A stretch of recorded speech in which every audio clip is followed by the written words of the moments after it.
Burua izurde batena da, zen oso animalia askarra da eta divertiagarria delako, eta oso ondo pasa egiten dugulako ikasten dugun bitartean. Gero, ego bat irakasleekin sortu dugun erlazioa da.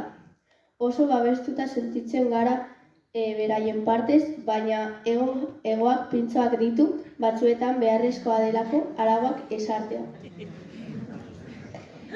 Beste besoa, otsoaren beso bat da, ikasleen artean manada bat osatzen dugulako.